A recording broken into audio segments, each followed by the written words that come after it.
Então, gente, a gente tem um tempo aqui ainda, a gente pode seguir para alguns lados.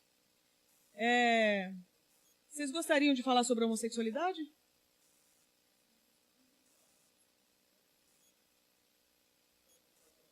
Olha só, uma coisa que eu acho que a gente poderia conversar um pouco aqui. A gente pode gastar tempo falando, por exemplo, a questão da homossexualidade. Eu estou entendendo, eu acho que estou entendendo a angústia de vocês. De olharem pessoas íntegras, pessoas legais, que fazem um questionamento muito legítimo. Por que é pecado? Acho que isso aí angustia, né? E a Bíblia fala que é. Praticar a homossexualidade fala que é pecado. Mas a gente pode falar sobre isso, mas eu quero só dizer que essa não é a única angústia que existe. E a gente se compadece muito dessa. E por causa dessa angústia, que é legítima, a gente tende a negociar, inclusive, o que está escrito. Porque a gente acha, será que é isso mesmo que está escrito? Só que essa angústia existe em outros casos. Entende? Existe uma angústia onde nós vamos ser frustrados, sim, em algumas coisas, porque a gente quer umas coisas que Deus não quer. E aí o que a gente faz? A gente muda Deus? A gente muda o que a gente quer? Quais será que são as opções? Aí a tendência nossa é falar assim, primeiro então assim, então a gente elimina Deus. Tá, é uma opção, você elimina, tem um tanto de gente eliminando. Você vai ver um tanto de expressão, as igrejas que estão mudando a teologia toda para se adequar àquilo que é conveniente para elas. Entende? Então, descaradamente torce o que está escrito na Bíblia, pô. Sabe? Aí não é uma questão de interpretação. Não é interpretação, ali é uma questão de conveniência. Então você, assim, rompe com o que está escrito, porque aquilo parece que faz mais sentido de acordo com aquilo que você sente e pensa. Ou seja, eu vou adaptar o meu credo àquilo que é conveniente para mim. É um direito. E eu acho que, sabe o quê? Deus respeita. Romanos 1 fala isso. Deus os entregou às suas paixões. É isso que você quer? Viva! Você não vê nem Deus rachando os caras no meio com um fogo consumidor que veio do alto, né? Só que veja bem, essa angústia existe em outros casos também. Então, um homem, por exemplo, que tem atração por mulher, e agora aquele desejo vai ser exclusivo da parceira dele, da esposa dele, ele também vai sofrer angústias. Uma mulher que de repente casa com um homem, que ela descobre que ele não é aquele príncipe que ela imaginou, e que ela descobre que de repente aquele cara que ela deu um fora está mais próximo daquele ideal que ela tinha, ela vai ter que lidar com essa angústia também. Então essa angústia nós vamos ter que lidar o resto da vida. A pergunta é, o que sobra para nós? É a gente mudar Deus? Então o que sobra? Agora, não vou descartar Deus, vou fazer o que Ele quer. Então o que Ele quer? Ele quer que eu mude, então agora eu vou mudar. Aí a gente peca de novo. Porque daí o que sobra de alternativa para nós? Então Deus quer que o homossexual seja hétero. Então Deus quer que esse ser humano agora reprima o que ele sente. Então, se você olhar, as duas alternativas, elas são muito ruins. A minha pergunta é, desde quando elas são de Deus? Porque me parece que nós estamos esquecendo uma terceira alternativa, que é a graça de Deus. Só que graça nas Escrituras não dá margem para a gente viver o que a gente quer. Graça nas Escrituras é um empoderamento para a gente dar conta de viver o que só Deus consegue. E Ele libera para nós. É fazer o impossível se tornar possível, porque Ele vai viver através de nós. Então me parece que boa parte das angústias que a gente sofre e cria vários mecanismos, como fala lá no texto, lá no Velho Testamento, que o meu povo cometeu 2 crimes. Primeiro, me abandonou, né? Fonte de água viva. E segundo, cavou suas próprias cisternas e cisternas rachadas que não retêm água. Então a gente tem esse movimento de que a gente olha para situações e a gente abandona Deus. Não é esquecer de Deus, não é não entender Deus, é voluntariamente romper com Ele porque não é conveniente mais. Então eu estou rompendo com Deus agora porque não me convém mais. Eu quero viver o que eu quero. Estava lendo o livro do Jonas Madureira, o livro agora, o Inteligência Humilhada, que ele fala sobre a autorreferência, sobre a ego-referência e sobre a tel-referência. Né, que são 3 formas de você... Três alternativas que você tem, né? De olhar para você assumir como sua própria referência. O que pode ser? Pode ser Deus, a tel-referência, pode ser ego, aquilo que você sente, pode ser auto-referência, o que o outro diz. Então, se a gente parar para pensar, nós estamos discutindo isso. Então, eles olham para eles, seja quem eles forem, não importa, olham para si próprios, morrem de dó, aí pela autocomiseração fala assim, é digno que eu rompa com a Tel, porque por causa daquilo que eu sinto, então eu opto pela ego. Não, agora eu vou optar, vou romper com a Tel referência, porque olha o que o outro está dizendo a meu respeito. Então serve de lastro, né? Para validar aquilo que me serve de referência, aquilo que me define. Então eu acho que a gente tem que voltar, de novo, para essa terceira alternativa. Qual que é a proposta de Deus para a humanidade? Então me parece que quando Deus olha para a humanidade, ele vê só 2 tipos de humanos, e não é pela orientação sexual. Se você parar a pensar, orientação sexual não é uma definição vinda da Bíblia. É vinda dos homens. A psicologia criou. E eu acho que ajuda. Mas acho que tem servido como tiro no pé. Hoje a gente adota uma definição que veio dos humanos para definir os humanos. E a gente deixa o Criador dos humanos de fora. Se a gente perguntar para Deus, quando o Senhor olha para a humanidade, quem o Senhor vê? Eu acho que ele só vai responder 2 coisas. Vejo vivos e vejo mortos. Não é isso? Quem são os vivos? Quem são os mortos? O maior problema que a humanidade tem não é a orientação sexual, é a morte espiritual. A gente olha esse número de religião crescendo, a gente fala, meu Deus, está amarrado em nome de Jesus. Isso aí faz uma denúncia de uma busca interior das pessoas. As pessoas estão buscando o metafísico, as pessoas estão querendo fazer as pazes com um possível criador. As pessoas têm uma espiritualidade que elas querem, uma resposta para elas querem um preenchimento, elas querem uma direção. Então existe uma demanda interior no ser humano, independente da cultura. Isso é global.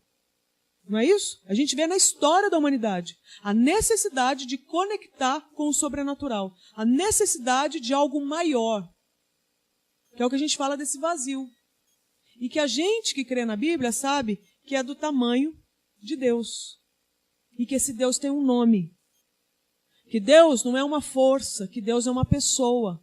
E que ele é invisível, mas ele facilitou porque ele mandou Jesus. Então você consegue ver a expressão visível de Deus invisível. Quem é Deus? Olha para Jesus que você descobre quem Deus é, quem o Deus invisível é, quem o Todo-Poderoso é, quem o Criador é, né? Quem o Alfa e o Ômega é.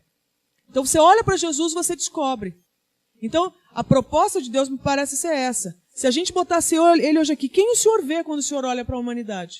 Eu vejo vivos e mortos. Eu acho que é o que ele diria, pelo que eu entendo da Bíblia. Vocês me corrijam. E os mortos são aqueles que ainda não experimentaram o Espírito da vida. E o Espírito da vida é o próprio Cristo. Então, quando esse Espírito vem, o meu Espírito agora o quê? Recebe essa nova natureza. Ou seja, eu que era, até esse momento, temporal, terrena, porque eu tinha o quê? A minha psique e o meu corpo. Não é? Toda a minha questão psíquica e o meu corpo. É o que eu tinha de patrimônio. Até chegar o Espírito Santo, que me conecta agora com o atemporal e o eterno. Então agora, pela primeira vez, eu experimento vida. Não porque eu respiro, mas porque Ele respira em mim. Então o sopro agora assopra vida em mim. Olha que coisa linda, é glorioso. É o sopro no pó. É o encontro, né, do eterno com o temporal. É o encontro, né, do sobrenatural com o pó, com o material, com o tangível. Então, pelo que eu entendo que a Bíblia fala, essa nova criatura, esse filho amado de Deus, essa filha amada de Deus, esse cristão, essa cristã, é essa pessoa que conseguiu essa junção, esse casamento desse eterno através do Espírito Santo de Deus, enviado por causa da fé no sacrifício de Jesus na cruz. E agora esse Deus é Deus Emanuel, é Deus conosco, é Deus comigo aqui nessa terra, que inclusive jaz o maligno. Então, se você observar, é totalmente contra a cultura. É o Deus Todo-Poderoso, Santo, Puro e Perfeito, o Eterno, fazendo uma viagem missionária e habitando nessa casa. Eu costumo dizer, né, que a terra era sem forma e vazia, era inabitável. Deus transforma ela numa casa. Aí Deus cria a humanidade, então agora a terra vira a casa da humanidade. E Deus trabalha com a humanidade e transforma a humanidade na casa de Deus. Então é a casa na casa. Então você vê, é um Deus que procura uma habitação. É um Deus que quer reclinar a cabeça e reclina, né, e vem habitar em nós. Então agora quem vive aqui? Vive Jesus, através de nós. Então é uma revolução. É o envio, né, da geração de Deus, do povo eleito, da nação santa, para uma terra que jaz no maligno. Então nós somos missionários enviados, ainda que a gente não esteja envolvido em ministério. Mas nós somos enviados para essa terra para fazer diferença, para ser sal e para ser luz. Então eu te pergunto, quando eu falo tudo isso, o coração da gente não enche? Enche ou não enche? Te pergunto, qual que é o tamanho da orientação sexual agora? Ela fica periférica. O problema é que a gente hiperfoca na orientação sexual. Então a gente olha para esse ser humano que está frustrado porque Deus falou que não gosta de algumas coisas e a gente fica com dó dele e não pergunta para ele o que ele pensa. E ele pensa, e ele sente, e ele decidiu, e a história é dele, não é nossa. Nós fomos inseridos nessa história. O problema é que o ser humano cresceu demais. Ele se acha demais. Ele botou Deus de lado e falou, fica quieto no seu canto, porque agora quem manda é nós. Perdeu o Playboy. Só que nós estamos falando de Deus. A gente fala de direitos humanos, a gente não fala de direito de Deus. E Deus é aquele que mais milita pelos direitos humanos. Quem mais tem respeito pela humanidade do próprio ser humano é o próprio Criador. Que fez com que Jesus veio como homem. Você consegue imaginar Jesus dentro de um corpo de mulher passando por uma vagina? A gente não fala sobre essas coisas. Mas acho que é o resgate, a redenção, acho que da própria humanidade. O próprio Cristo passando por tudo isso. E lá pelas tantas, ele morre, ressuscita e vem habitar agora de novo no humano. Então, o problema me parece ser que a gente não presta mais atenção na identidade. Então, quando Deus olha e vê vivo e morto, ele vê o morto como aquele onde ele ainda não chegou. Então é uma possibilidade. É um ser que respira, é um ser que casa, é um ser que faz filho, é um ser que vota, é um ser que lidera, é um ser que gera, que consome. Mas é um ser que ainda está morto. Porque vida não é respirar. Vida não é movimentar. Vida é o sopro dele em nós. Ele respirando através de nós.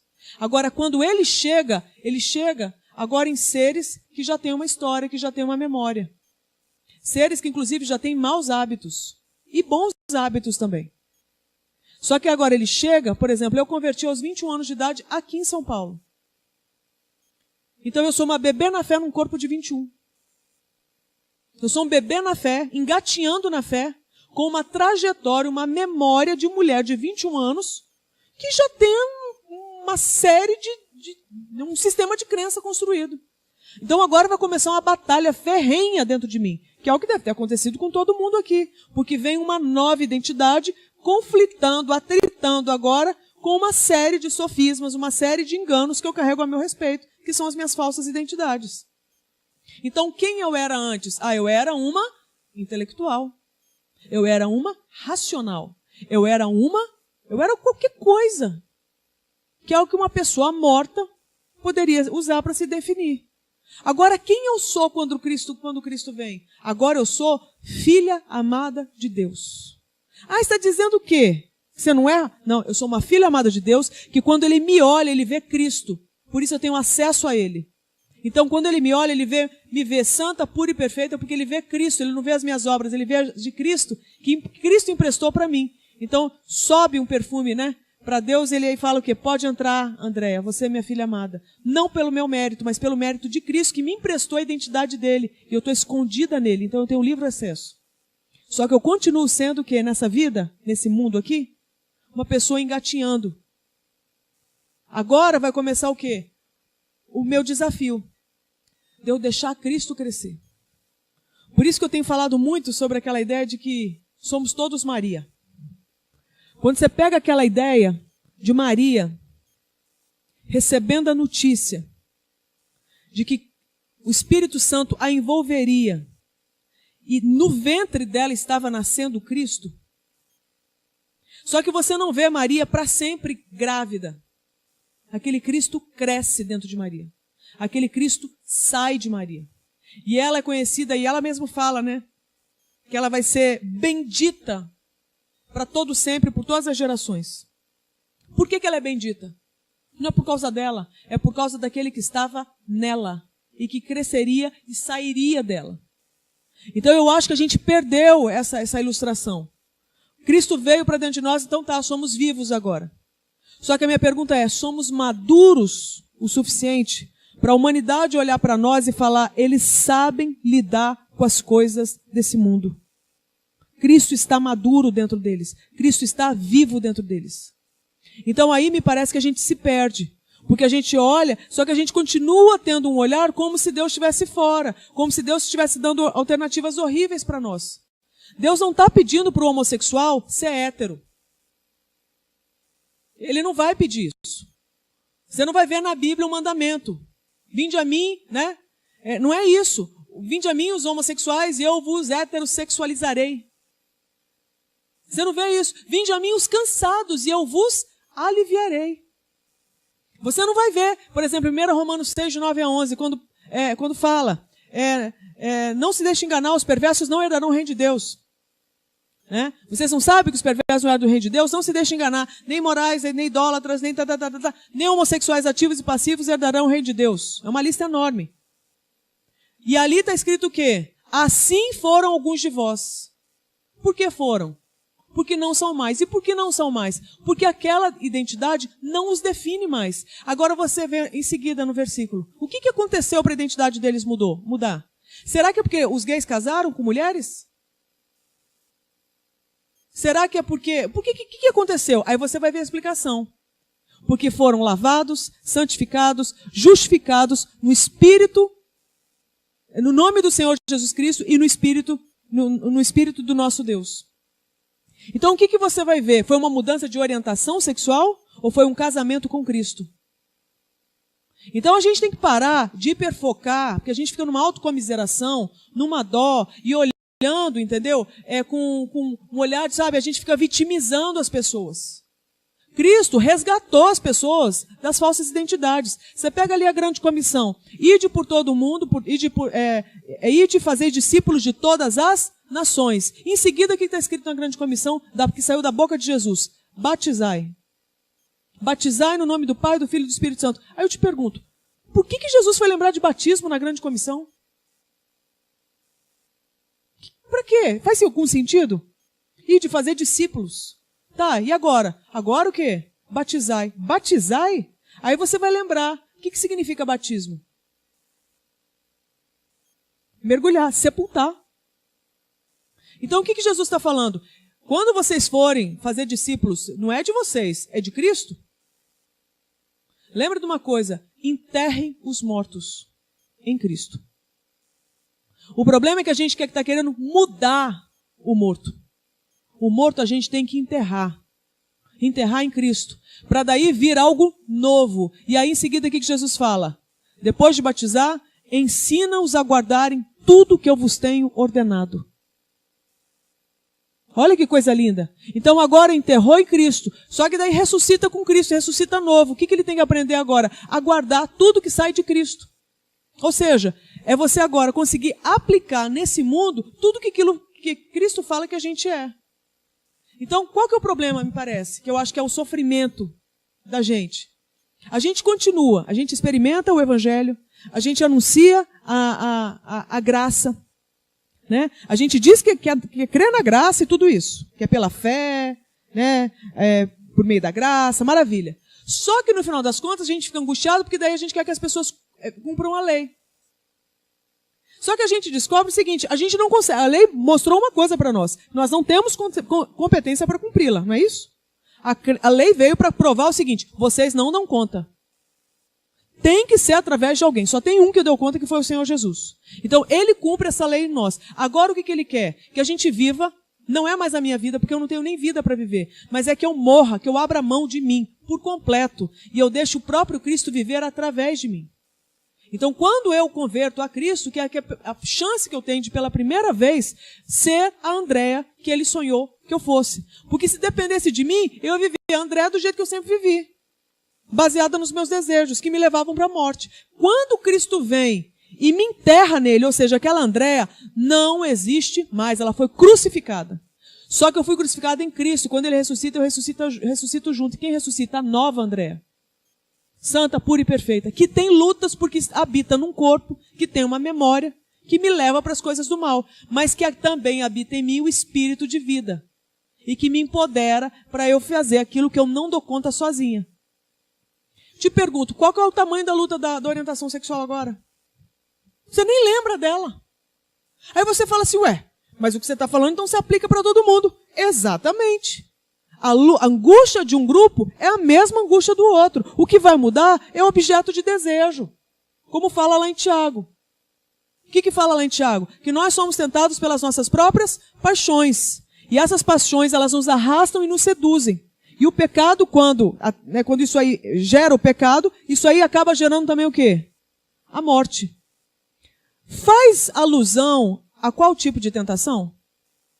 Não faz diferença nenhuma. Paixão é paixão. Nesse mundo a gente vai aprender a se apaixonar pelos nossos ídolos.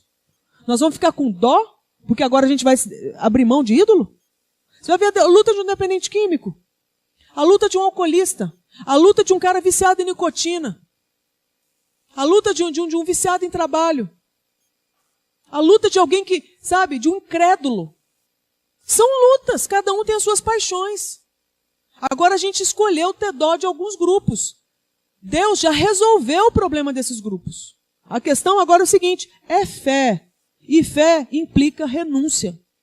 Só que é renúncia do quê? Nossa, Deus é cruel. É renúncia daquilo que é gostoso, mas gera morte no final. Resultado, você está fazendo uma ótima troca. Então, o que eu quero dizer com isso? Eu acho que mais do que tentar responder a demanda de um grupo, a gente tem que voltar para o Evangelho. O que o Evangelho está falando para nós? Anuncia a reconciliação de mortos com Deus. E eles vão experimentar a vida. Agora, qual que é o trabalho dessas pessoas que estão convertendo? Desses caras que estão dentro da igreja, que tem a questão? Eles têm que crescer na fé. E o que significa crescer na fé? Significa que agora, tudo que eu penso a meu respeito, a respeito de Deus e do outro, tem que ser confrontado com as Escrituras, com o padrão, inclusive relacional, que vem de Deus. O jeito que a Trindade funciona é o jeito que eu devo funcionar. Você consegue ver ressentimento entre Pai, Filho e Espírito? Manipulação? Inveja? Você consegue ver? Raiva contida? Então, se não tem na Trindade, esse é o padrão. Não é para ter na gente. Agora, o que é curioso? Pasmem vocês. Quando uma pessoa se abre para o Evangelho, isso inclui os homossexuais. Quando eles param de se ver como homossexuais e começam a se ver como filhos amados de Deus, que têm lutas como todo ser humano tem, e a vida deles é confrontada pelo padrão de vida, de relacionamento que há na Trindade, e eles começam a se submeter a esse padrão, ou seja, se tinha ressentimento, agora há perdão. Se tinha falta de limite, agora tem limite. Você vai ver que tem limite na Trindade, não tem? Cada um tem a sua própria identidade, não tem? É um manipulando o outro, um passando em cima do outro? Não é. Você vai ver quem é Jesus, quem é o Pai e quem é o Espírito Santo. Muito claramente, todos numa harmonia. Então você vai ver, aquele é o padrão. Então, se é para viver assim, eu vou vivendo, o que você vai vendo? A fissura, o descontrole, o desgoverno, a dependência emocional, o vício sexual que muitas vezes surge, não é só na vida de pessoas da homossexualidade, mas de qualquer outro ser humano. Isso aí vai o quê? Vai diminuindo, vai enfraquecendo a ponto de aquilo que era um Deus caiu. Aí você começa a ver pessoas, inclusive, se sentindo livres para experimentar outras coisas. Quem não conseguia ser fiel pela primeira vez, um homem que talvez fosse viciado em sexo, era viciado por garota de programa. Pela primeira vez ele começa a descobrir quem ele é, ele começa a descobrir o que é o verdadeiro masculino, porque ele está aprendendo isso na Bíblia. No caráter de Deus. Ele está vendo como é que é ter limite, como é que é ter relacionamento saudável. Aí ele começa a descobrir que ele pode ter, inclusive, domínio sobre o desejo dele. Aí ele descobre que ele pode amar. Aí ele descobre que tem uma pessoa que é compatível com ele. Quando ele se vê apto, pela primeira vez, amar uma mulher, não usar e ser fiel a ela. Porque ele é fiel a Deus e ele é fiel a ele mesmo. A gente vê isso acontecer. Isso não é um milagre? Você vê pessoas que eram governadas por substâncias químicas. E lá pelas santas elas começam a ser confrontadas pelo padrão das Escrituras. Que agora o vazio que elas sentem, o desespero que elas sentem, o estresse, a preocupação, a raiva, elas não precisam aliviar numa boca. Elas podem aliviar onde? De outras formas, abrindo o coração, sendo honestos, falando a verdade, procurando ajuda, tendo cuidado consigo próprias, né? Colocando limites, tudo para padrão bíblico. Quando você vê, o poder daquela dependência química começa a rachar na vida da pessoa. Aquilo que era um ídolo, como uma pedra de crack, uma carreira de cocaína, um cigarro de maconha, uma cachaça, começa agora o quê? Minimizar. Isso vale também para a homossexualidade. Então as pessoas, elas mudam quando o evangelho começa a chegar na vida delas. O problema é que a gente, acho que não fala mais sobre o poder do evangelho. Com isso a gente vai ficando excessivamente humanista. Não é humano, é humanista. E a gente vai mudando o nosso credo para poder o quê? Ser inclusivo. Compreende? E eu acho que aí é irresponsabilidade nossa. A gente não está fazendo o nosso papel. Porque a gente tem que anunciar uma terceira via. E essa terceira via é o sangue de Jesus sendo derramado e o corpo de Jesus sendo partido. Ele já deu problema, resolveu o problema da gente com a eternidade, mas ele também resolveu o nosso problema nessa terra. É isso que eu acho. O que vocês poderiam contribuir?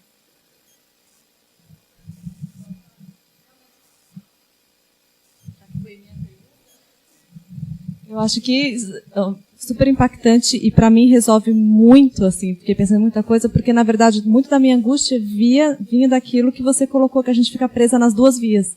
E realmente eu falo, putz, eu não posso mudar a palavra, não posso mudar Deus, a palavra diz que é isso. Por outro lado, eu não consigo me encaixar nessa postura, não. Você, para ser, então, cristão, você vai ter que ser heterossexual. Então, eu também, assim, né, você tem que, eu acho que isso, nossa, me fez pensar muito e eu acho que resolve bastante, mas cai naquilo que foi a sua experiência com né, o seu amigo também, que assim, eu acho que eu até conseguiria e me trouxe muita luz pensar dessa forma, e consigo, eu tenho grandes amigos, né, que são homossexuais, mas aí eu não consigo levá-los para a minha igreja, porque não é essa a visão. Aí entra nesse nó, né, eu consigo lidar e pensar, resolvo até, apesar dessa angústia, eu consigo lidar, mas aí entra no nó de como as nossas igrejas, como a gente tem pensado sobre isso, que também enfim, a questão que você trouxe inicialmente. E, na verdade, muitas das questões que a gente tem discutido aqui no curso de missão integral, eu não consigo viver na minha igreja, eu não consigo levar. Então, na verdade, muitas das coisas que eu tenho vivido como cristã dentro dessa visão da missão integral, eu tenho vivido fora da minha igreja, com outros grupos, em reuniões familiares, em reuniões no trabalho, discussões assim individualmente, mas é difícil muitas coisas ainda dentro da própria igreja. Não só a questão da sexualidade, mas outras visões do evangelho. Só acrescentando, na verdade, eu até comentei isso em uma outra aula aqui, que é interessante pensar por que a igreja hoje não consegue, né, não sei se não consegue, ou não quer, ou não tem essa visão, enfim, né, não proclama isso, né. Eu acho que tem muito, um historiador, né, eu acho que assim, eu vejo muito a questão muito do mundo pós-Revolução Francesa, né, assim, a Europa, a igreja, ela tinha um papel público muito forte que gerava guerras, né, tinham guerras de religião na Europa por visões equivocadas, entendemos, do cristianismo, né, e o mundo pós-Revolução Francesa, ele meio que exilou a igreja para o espaço privado, né, a igreja, ela não deve mais lidar com essas questões, né, a igreja vira uma coisa de fórum íntimo, né? Então, e a igreja, de certa forma, ela abraçou isso. E o que é a grande pauta das igrejas? É essa intimidade sexual. Então, quando você fala assim, poxa, por que nós trouxemos essas questões na sua fala, que você mesmo deixou claro desde o início que não era o ponto importante? Porque é a fala que a gente sempre escuta nas igrejas, e é o meio pelo qual quem está fora da igreja ouve falar dos evangélicos. Né? Porque a igreja ela se acomodou nesse espaço e já que a igreja só cuida da intimidade, que coisa mais íntima do que a sexualidade? Então a igreja virou a guardiã da sexualidade das pessoas. Né? Então a ponto de você ter deputados evangélicos que querem debater sobre a sexualidade dos outros. Né? Assim, aí eu acho que é o que você falou, o que a igreja está proclamando, né? Que ela não está proclamando, né, a mensagem correta. Né? Então, a partir desse desvio, chega-se ao que nós temos hoje, né? Eu acho meio interessante que... Acho que o que nos trouxe aqui, né? É mostrar que, independente da denominação, ou da placa, ou do sistema, o Senhor ele faz um movimento com a igreja dele, que independente dos nossos limites territoriais, Ele faz, e isso é a prova disso. Então, acho que está na hora de todos nós também nos posicionarmos, porque a gente tem esse costume do tipo assim, o teu amigo quer ir à igreja, o meu irmão não se sente à vontade. Pelo contrário, meu irmão vai direto estar nos cultos. O que tem de gay lá nos cultos, cara, de homossexuais, maravilhoso. Porque o que eu estou aqui? Eu pastoreando uma igreja, eu estou fazendo o que aqui? Tendo a liberdade de, independente da denominação, eles me dão, só eu não falar heresia. E se eu não fazer heresia, tá ótimo. Então, eles me dão liberdade de pregar, eu prego. Estejam lá. Mas eu acho isso, quando Jesus ele falou assim, olha, vocês vão receber virtude, vocês vão ser minhas testemunhas. Acho que os testemunhas de Jesus, eles estão aí, estão fazendo a obra pelo Espírito e estão avançando. E a gente tem a prova disso aqui, dos ministérios que o Senhor levanta e não das placas que Ele vem levantando, né? E eu acho que está na hora da gente querer parar de levar as pessoas para a igreja e levar Cristo para as pessoas, sabe? E aí elas serão igrejas. Aí acho que a igreja tem que fazer esse movimento, porque a gente quer trazer elas para o ambiente de reunião, para dentro do ambiente de reunião ela aprender a ser cristã. Eu acho que o movimento é o contrário. A gente leva Cristo para as pessoas e Cristo traz as pessoas e forma a sua igreja. Eu acredito mais ou menos nisso. Eu lembrei de um caso aqui, de um rapaz que estava sendo aconselhado lá numa das nossas escolas. E esse rapaz é crente, membro de igreja evangélica, é um cara com convicção de chamado missionário. Veio fazer a escola conosco e veio ser aconselhado. Por quê? Porque ele tinha uma questão que incomodava muito. E ele chegou para o aconselhamento e ele falou assim, olha, eu tenho convicção dessas coisas, que eu sou nascido de novo, que eu sou filho de Deus, que eu tenho o chamado missionário. Eu sei que eu tenho atração homossexual, mas eu escolho não viver a homossexualidade, pelo que eu entendo da Bíblia. Mas eu quero trazer uma coisa aqui para o aconselhamento. Eu ainda sonho encontrar um príncipe encantado. E não adianta eu fazer não adianta eu enganar Deus e me enganar, e eu quero resolver isso, porque eu ainda sonho. Eu ainda sonho encontrar um cara que vai me amar, sabe, que vai me assumir, que vai querer casar comigo, que vai casar comigo, que vai querer morar comigo, que vai querer, sabe, tomar banho comigo, dormir comigo, que vai querer me bancar. Eu ainda sonho encontrar esse homem. E não adianta eu fazer tipo. Então eu quero trazer isso aqui para vocês. E o grupo ouviu. E o grupo aconselhou. No final, eu fui trocar ideia com esse rapaz. Eu virei para ele, só fiz uma pergunta. Falei, você quer encontrar esse príncipe ainda? Ele falou assim, André, eu quero. Você me desculpa a honestidade, mas eu quero. Eu falei, não entendi. Então vou te fazer mais uma pergunta. Você não encontrou, não? Ele falou assim, não. Nunca viveu homossexualidade. Eu vou te perguntar de novo. Você não encontrou esse príncipe ainda? Ele falou assim, não. Eu ainda sonho em encontrar. Acabei de falar aqui. Vou perguntar de novo. Você ainda não encontrou esse príncipe? André, acho que você não está entendendo. Eu não encontrei. Eu falei assim, não, acho que você que não está entendendo. Você não encontrou um príncipe, um homem, que ame você, que case com você, que durma com você, que tome banho com você, que diga que te ama, que faça tudo, né, que você precise para existir com dignidade. Sabe? Que durma com você. Você não encontrou, não? Ele virou e falou, eu já encontrei, né? Eu falei, não? Eu falei assim, eu já encontrei. Eu já tenho Jesus que faz tudo isso por mim. Então, o que eu estou vendo? Que aquela cilada de Satanás, desde Gênesis 3, funciona até hoje. Quando ele chega para Eva e traz a seguinte proposta. O que Deus falou sobre isso aqui? Falou para a gente não tocar nem comer, porque se a gente fizer, a gente morre. Satanás na cara dura vira e fala o quê? Mentira. Não morre. Aliás, sabe por que ele não quer que você coma? Porque se você comer, você vai se tornar igual a ele. E ele não quer. A bonita vai lá e come. Vai lá e dá para Adão e Adão come. Final da história. O que a gente acaba concluindo? Que a humanidade, desde o começo, por meia dúzia de palavras de mentira, ela passa a acreditar que ela tem que fazer alguma coisa para ela se tornar alguém. Ela tem que fazer para ser. Como se ela ainda não fosse. Porque Satanás promete para ela uma coisa que ela já era. Ela já era igual a Deus. Ela não era Deus, mas ela já era igual a Deus. Feita a imagem e semelhança dele. A criação deve ter olhado para Adão e Eva e ter falado, Deus? De tanta semelhança. Porque era a glória de Deus na terra. E lá pelas tantas, um mentiroso vem, certo? E oferece o seguinte, se você fizer isso, você vai se tornar igual. A lógica do fazer para ser começou, funciona até hoje. E convence Eva de que ela não tinha o que ela já tinha. Você vê o poder de uma mentira. Então o que eu acho que a gente precisava? Se familiarizar mais com a verdade, porque só quem anda com a verdade consegue farejar uma mentira. O problema é que hoje, verdade e mentira para nós virou a mesma coisa. Por quê? Porque a gente não anda mais com a verdade. E a verdade não é um conjunto de ideias. A verdade é uma pessoa. A gente não anda mais com a verdade. Como Adão andou com Deus. Adão andou com Deus. Ele conheceu a verdade.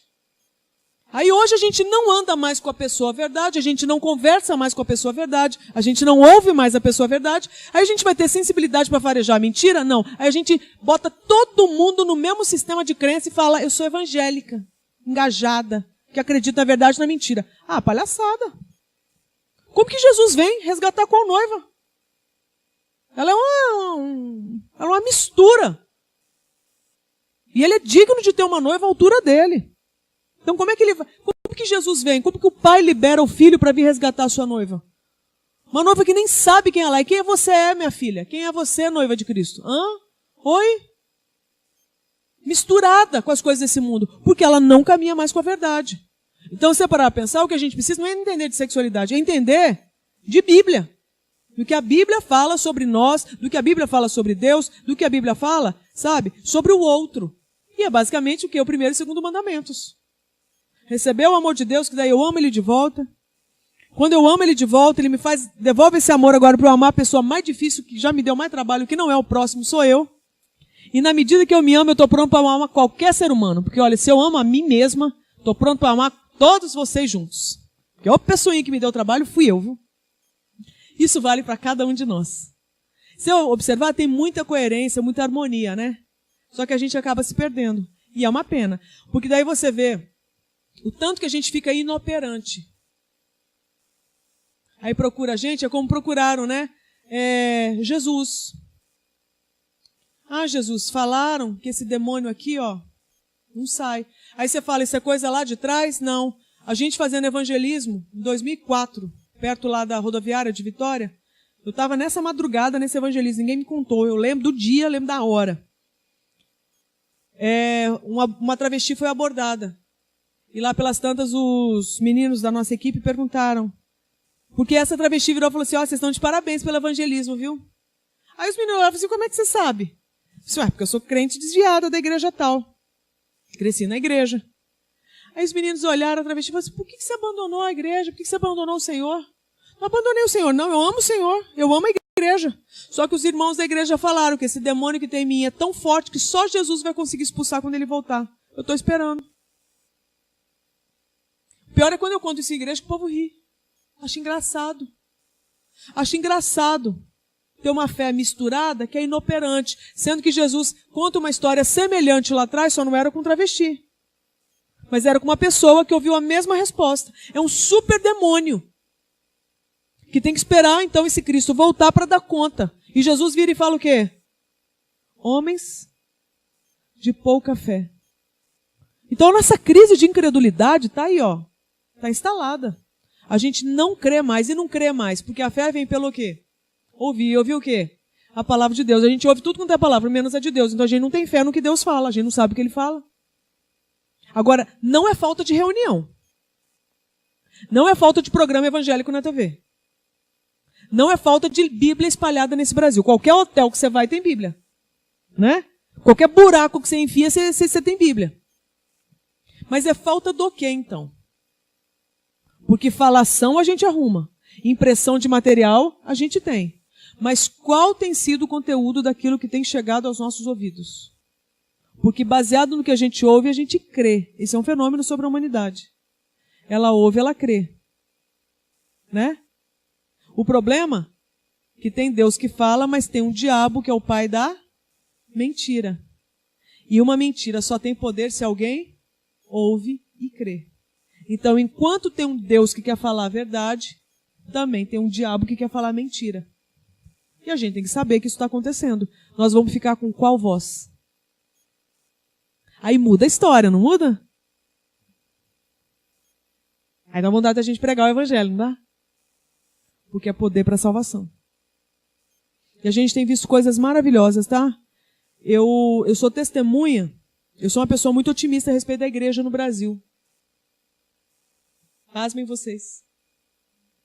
Sei que tem muita gente que a gente teria aqui uma lista de coisas para pontuar, dizer o que ainda falta.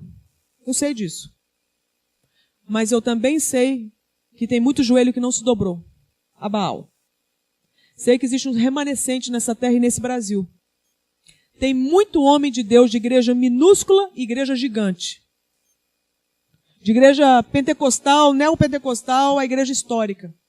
Tem muito homem e mulher de Deus que ama o Senhor Jesus e que está aberto ao Espírito Santo de Deus. Coisas lindas estão acontecendo ao redor deste país. Muito do que a gente está vendo, acho que é resposta de oração.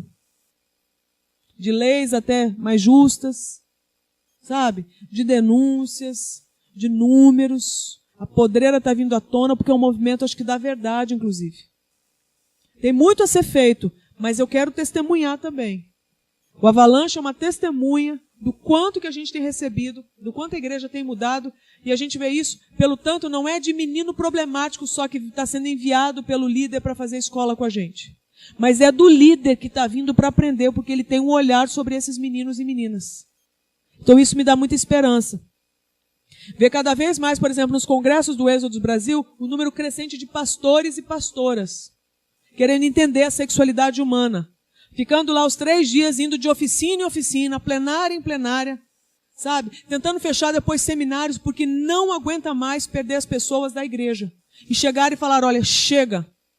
Lá em casa parece que está tudo bem, mas na casa dos outros não está, então eu não me conformo. Eu quero saber por que o meu povo está sofrendo. Então a gente é testemunha que tem havido isso. Hoje, quem trabalha com sexualidade no Brasil não tem agenda para fechar. Tanto de gente, de tudo quanto é denominação que está pedindo esse tipo de conversa aqui sobre a sexualidade humana. Isso, 20 anos atrás, talvez seria impensável. Então, muito disso eu vejo foi uma conquista, por exemplo, que teve participação dos ministérios alternativos, as igrejas alternativas, a igreja da malucada, que foram os primeiros lugares, por exemplo, onde eu palestrei. Que era a igreja da galera tatuada, da galera pierçada, da galera colorida, da galera que era tratada às vezes como satanista porque não tem cara de crente. Mas eles estavam lidando com as dinâmicas, com as demandas da sociedade, a vida como ela é. Foram os primeiros que abriram seus espaços para a gente falar sobre sexualidade. Hoje você vê as grandes denominações, as igrejas que eram as mais fechadas hoje se abrindo. Então você fala de tudo quanto é denominação. Aquela que você não imaginaria. E agora são os maiores propagadores, inclusive, da mensagem, onde você tem livre acesso. Para falar de violência sexual, de vício sexual, de pornografia, de homossexualidade, do que você quiser. Sexo oral, sexo anal, abuso, exploração sexual, violência doméstica, racismo, você fala de tudo. Porque tudo isso tem a ver com sexualidade, porque tem a ver com relacionamento. Então eu quero, deixar também uma mensagem de esperança. Porque Deus escolheu trabalhar através da igreja. E Deus não desistiu da igreja. Minha pergunta é, nós desistimos de nós mesmos? Então eu escolho não desistir da igreja, porque eu sou parte da igreja. A minha pergunta é, o que eu vou fazer com esse senso crítico que a gente tem? O que nós vamos fazer? Porque eu acho que a gente tem que transformar isso em projeto a favor da própria igreja. Porque uma vez a igreja sendo relevante, ela é relevante não é para ela, é para o outro. E a cidade ganha com isso. Né? A zona rural ganha com isso. A floresta ganha com isso. As águas, os rios ganham com isso. Os mares ganham com isso. Porque o reino de Deus vai chegando. Então eu tenho muita esperança, sabe? E eu quero, assim, encorajar quem estiver aí ouvindo, para que não desista da Igreja do Senhor Jesus. Não tem instituição na Terra com a mesma capilaridade que a Igreja do Senhor Jesus tem. Na Igreja do Senhor Jesus, você entra em qualquer lugar. Hospital, você entra, né? A igreja está ali, está no hospital, ela está no presídio, né? Ela está na comunidade, ela tá na faculdade, ela está na empresa, ela está até na igreja. Olha que sensacional. Então, a gente tem que cuidar desse povo, para esse povo crescer, para esse Cristo que há nesse povo crescer, se desenvolver. E aí, com isso, Cristo, né, crescendo, a Bíblia fala que ele crescia em graça, estatura e sabedoria diante de Deus e dos homens. Não adianta, o sistema vai ser influenciado, os outros vão notar, há Cristo aqui. E aí o mundo não é mais o mesmo. Amém? Vamos fazer um apelo? O que vocês acham? Nada.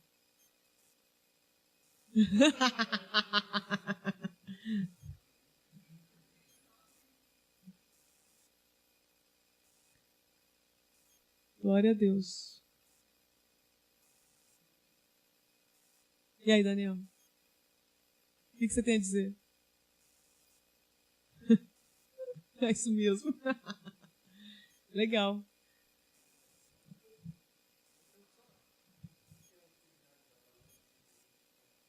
Assim, então, a gente é uma agência de missões urbanas, a gente começou em 2004 lá em Vitória.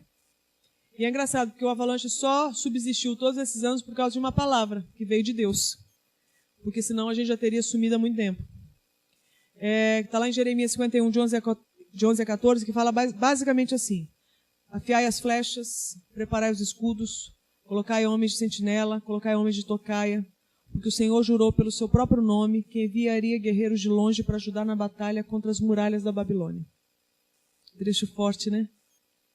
Que basicamente é um comissionamento para um ajuntamento, para que a gente se prepare e a gente marche contra todo tipo de expressão babilônica nessa terra.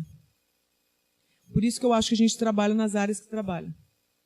Se dependesse de nós, a gente não trabalharia. Mas porque a gente entende que tem expressão babilônica nas cidades, na política, nas artes, na comunicação, na sexualidade, né? Na criação, né? Nas nações, a gente precisa se posicionar e marchar. Mas levar o quê? Porque dar de dedo na cara do outro, desconstruir o que o outro tem, não botar nada no lugar é muito fácil. Agora a questão é ir e propor algo melhor. Aí é o desafio. Mas para eu propor algo melhor, eu tenho que conhecer o que existe. Então a gente vai estudar o que existe. E aí propor algo melhor, baseado no que está escrito na palavra de Deus. Então a gente tem vários treinamentos, né? E em geral são de 20 dias. E aí, para você conhecer, você entra no site do Avalanche, avalanchemissões.org. As pessoas, de repente, se interessam por algum dos cursos. Se interessar, preenche um formulário, envia para nós, a gente lê, ora a respeito e dá um retorno. Uma vez sendo aprovado, vem e mora conosco durante esse período, porque a gente oferece hospedagem. Não são treinamentos feitos para ricos, onde você tem que ir, né, vender uma córnea para fazer uma escola. Não. São treinamentos feitos para o cristão brasileiro, inclusive pobre. Custa em média R$1.000 o tempo todo. Para morar, estudar, comer. Pô, num centro de cidade. Tá razoável, né? Dá para se programar. E são escolas de 20 dias. Então a pessoa vem e fica imersa numa base missionária urbana, né, no centrão de Vitória, e tem acesso a uma grade que não contempla somente aulas, mas ações de rua, trabalhos práticos, talvez desenvolvimento de projeto, uma carga de leitura, alguns filmes, né? Então hoje, por exemplo, pra você ter uma ideia, a gente tem uma frequência, né, de intercessão, a gente tem uma frequência de intervenção urbana. Então a gente levanta algumas bandeiras, né, em geral, no campo da intervenção, a gente faz intervenção de combate, de enfrentamento à corrupção, degradação ambiental, uso e abuso de drogas, a questão do HIV e da AIDS, racismo, exploração sexual, tráfico humano, violência sexual contra criança e adolescente e também violência doméstica. Então, a nossa equipe vai para a rua para sensibilizar a sociedade a respeito disso. Certo? Só que a gente também tem uma agenda boa de evangelismo. Então, hoje, por exemplo, a gente tem acesso a inúmeros prostíbulos para evangelismo, com a bênção dos cafetões. E quando a turma chega, os cafetões já falam, sai todo mundo dos quartos, vem todo mundo que o pessoal aqui vai fazer uma oração. Proíbe tudo, para tudo, para. Vem, cadê as meninas? Elas precisam de oração, faz bem para elas, vem. Quem explica isso? Ninguém, só Deus. Livre acesso aos prostíbulos. A ponto de chegar lá em prostíbulos e de repente as cafetinas chegarem e falaram assim, ou as meninas mesmo falarem, vocês esqueceram da gente. Vocês não podem esquecer da gente, vocês têm que voltar, a gente precisa de vocês. Consegue imaginar isso? Então assim, a gente está vendo que a cidade está escancarada para o povo de Deus. Mas o problema é que o povo de Deus está lá, mas não tem visão, porque a cosmovisão ainda está dualista. Então eu sou evangélico domingo no culto. Aí depois eu vou tocar a minha vida. Minha vida de psicóloga, minha vida de professor de história. Não, nós somos todos enviados pelo Senhor. É Cristo vivendo através de nós onde a gente for. Então está todo mundo no campo missionário. Se a gente tiver o olhar, né, acho que esse olhar a gente vai conseguir apresentar o ministério de reconciliação que Jesus deixou para nós. Eu creio nisso. Então, assim que funciona. Aí a gente tem outras atividades, né? Porque tem, por exemplo, um festival de arte que vai rolar agora final de janeiro, que é muito legal, e é um festival que reúne artistas cristãos e não cristãos em torno de algum tema. O tema desse ano é gente. Gente? Nem lembro se é gente, acho que foi do ano passado, não lembro mais. Mas tem um tema específico de cada ano. E aí, em cima desse tema, os artistas apresentam os seus trabalhos. E aí tem muito diálogo de gente cristã com não cristã.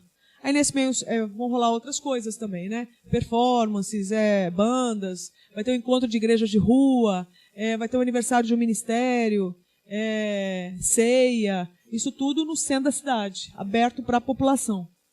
Então são algumas atividades que a gente desenvolve. Então assim, eu convidaria, né, vocês para entrarem no site, para uma hora fazerem uma visita. É uma agência de missões urbanas, pioneira aqui no Brasil. E é um espaço onde circula muita gente cristã, obviamente, porque é um projeto focado para treinar cristãos para enfrentamento de problemas urbanos, mas aberta a muito diálogo com pessoas de outros credos, de outras expressões também. Então circula muita gente e a gente procura servir a cidade. Então hoje a gente está dentro do Conselho Municipal de Turismo, dentro do Conselho Municipal de Direitos Humanos, a gente participa do Fórum Araceli, que é o Fórum de Enfrentamento à Violência Sexual contra Criança e Adolescente. Participa também da Frente Parlamentar de Enfrentamento à Violência Sexual contra Criança e Adolescente. E a gente executa algumas funções na cidade, tipo assim, o Maio Amarelo, que é o Maio de Combate à Violência no Trânsito, a gente que executa para a Guarda de Vitória e de Vila Velha. Então é uma forma da gente servir à cidade. E é muito legal, porque hoje os equipamentos contam conosco. Então a gente vê que é uma tentativa da gente, né, viver essa missão integral que Jesus deixou para nós. Né? É isso. Mas tem inúmeros desafios, um monte de defeito ainda para consertar, né? E a gente precisa muito de suporte. Então quero convidar vocês para conhecerem, orarem, irem lá, ofertarem, enfim, engajarem. É mais uma expressão, né? Assim como Kairos, assim como todas as outras missões. E ministérios também. Beleza? Excelente aí, ó. Isso que é bom, ó. Tá bom isso da hora. Legal? Podemos fechar aqui?